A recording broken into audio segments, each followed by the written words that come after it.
Yo guys, what's up? It is Ripe again, back with more neighbor/revenge stories. In today's video, an entitled neighbor claims ownership of abandoned buildings in the neighborhood and then tries to sell them illegally for profit. Without any further ado, let's dive right into the stories. This one is titled Neighbor Sells Houses That Don't Belong to Her. Near my house there is an abandoned house. The owner passed away, I don't know, maybe around 2012. I met him, he was a good man, never had children, but he had nephews. After his death, a woman came and suddenly lived in his house. Nobody said anything because neighbors used to think that she was his niece. As it turned out, she was a former neighbor that lived in this neighborhood decades ago. The true nephew went to that house last week and found out that this woman, let's call her Joanne, is living in the house that his uncle left him. When confronted, I could hear her scream that she bought that house years ago and she had all the papers of that house and she is the owner. The truth? Another woman, let's call her Karen, sold her that house. She works in the town hall and got the papers of the house. When Joanne and Sam, the true owner of the house, went to talk with Karen, she at first denied everything. The police then went with them to the house to see what is actually going on and make some sense of this mess. Karen screamed that she had the right to do that because she did a lot of charitable things for this town and nobody claimed ownership of the house, so that is why she did it instead and then sold it to Joanne. Sam reported her for property theft and Joanne for scam. Karen then got fired from her work as a counselor and now she is being investigated. Now, of course, due to the pandemic, all the courts are closed, but Sam is a lawyer and he asked a favor from his friends and Karen was then summoned to court in March. Now the house, Sam and Joanne agreed that he is going to sell the house to her, but they are going to ask in the trial that Karen pay Sam the money that Joanne gave her for the house and the new papers of the property and a compensation to both. Sam is going to take that money and Joanne will be the legal owner of that house since Sam is not interested in the house, he just came to see what his uncle left him and thought about what he could do with it.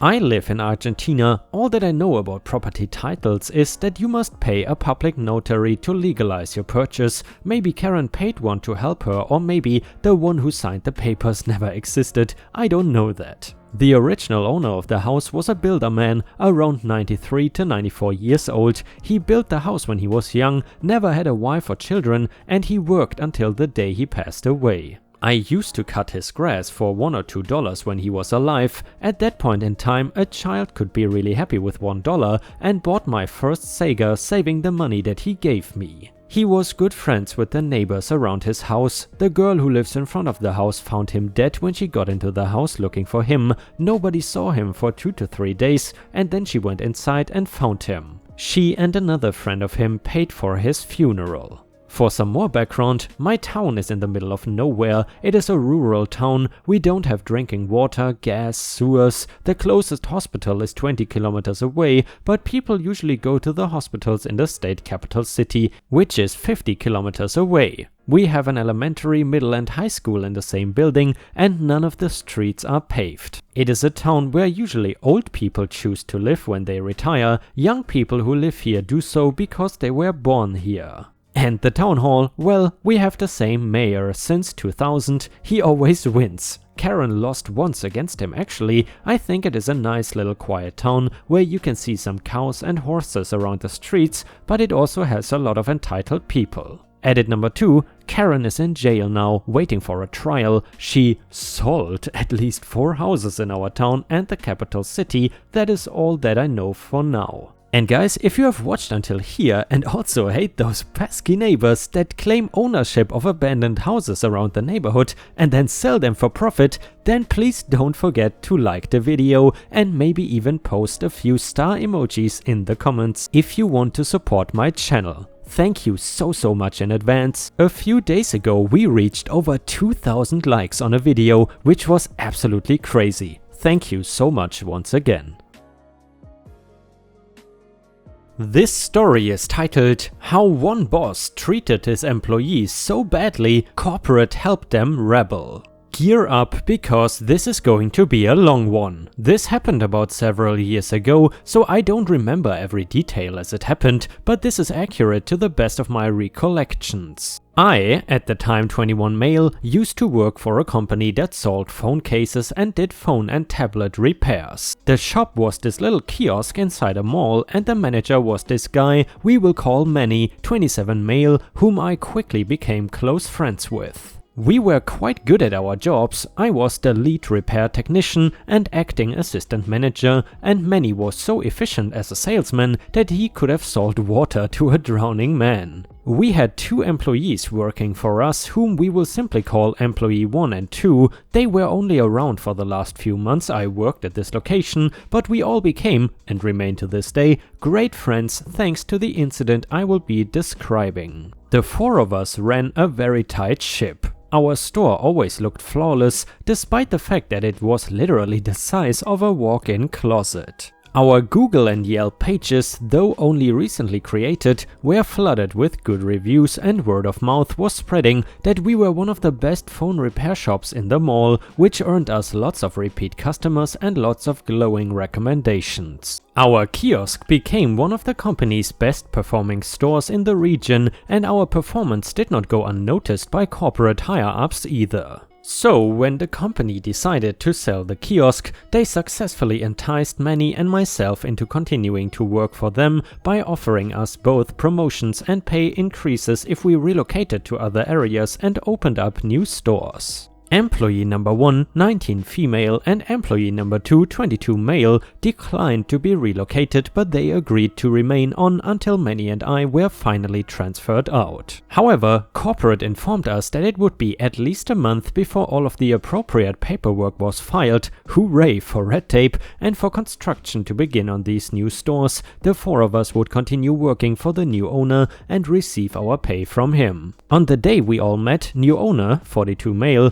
it was immediately clear that the transition was going to be rough. He began changing our work practices immediately, and we quickly become acquainted with his pushy sales tactics, shady business practices, and other strange behaviors, such as contradicting us in front of customers about policies he admitted to not being familiar with. We jokingly took bets on how long it would be before the kiosk became a dumpster fire. None of us anticipated the fire catching as quickly as it did. First, he raised the prices on everything. All of our products, cases, chargers, screen protectors, etc. went up by an average of about $10 to $20 each, well above what they were worth. He would add absurd fees to repair costs, haggled with customers over prices like it was a market stall, and kicked our return policy out the window. He refused to honor our customers' repair warranties, something which caused him to constantly butt heads with Manny. Our previously flawless Google and Yelp ratings tanked within 3 days of new owner taking over,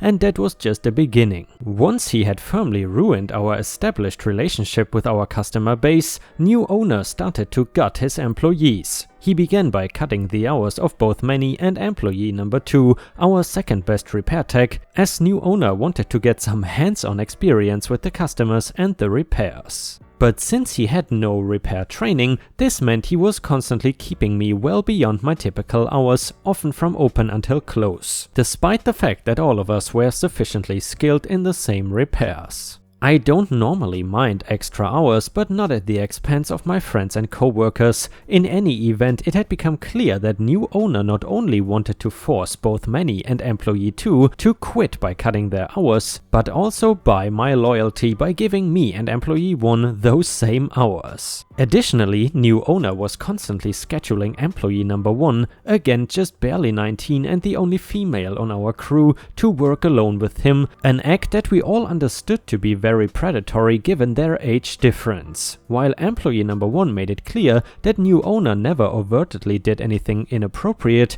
we took it upon ourselves to make sure that they were never alone together. Fortunately, Manny's best friend at the time was the head of mall security, and we had also made friends with the managers and employees of other nearby shops, so thankfully someone was always watching. But the biggest issue was our pay. I was supposed to be paid a handsome hourly plus a 10% commission on all my repairs and sales. However, when I asked for my paycheck, new owner said that he had not received them yet and would let me know when they came in. That was the largest red flag yet. Our checks had always been delivered on the 1st and 15th of the month, but none of us received our checks that week, even the pittance that Manny and Employee 2 were expecting, thanks to their cut hours. And we knew he was making money. He was constantly bragging about how his other businesses were much more profitable. This scheduling and the pay issues went on for 2 weeks, with Manny and Employee 2 barely making any hours and no paychecks forthcoming. At this point, Manny and I had gotten our transfer paperwork filed and were preparing to pack up and move out of our respective apartments. He was going to Phoenix while I was moving to Norman, Oklahoma. However, since I had basically been opening and closing the shop nearly every single day,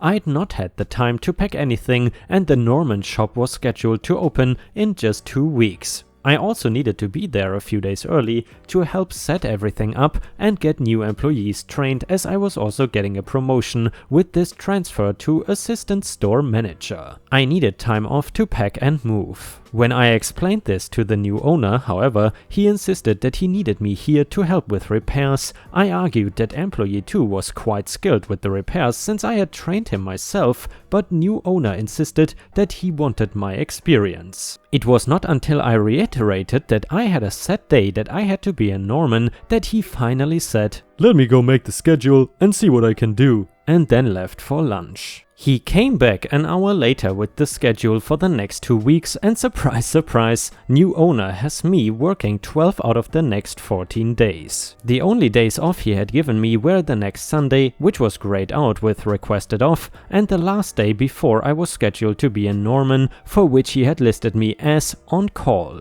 Later, as I was leaving for the day, new owner, much to my shock, handed me $3,000 in cash and asked me to take everyone their pay. 1K was mine, 1.5K was Manny's, and I was told to split the remaining 500 between Employee 1 and 2, however I saw fit. Honestly, that 3K did not even cover what I alone was owed, but by that point we were all behind on our bills, and moving expenses and anything was better than nothing. I then called Manny, Employee 1 and 2, and we convened at Manny's apartment for a small celebration that consisted of alcohol and other less than legal substances, as we discussed our friendship and how awful of a boss new owner had been.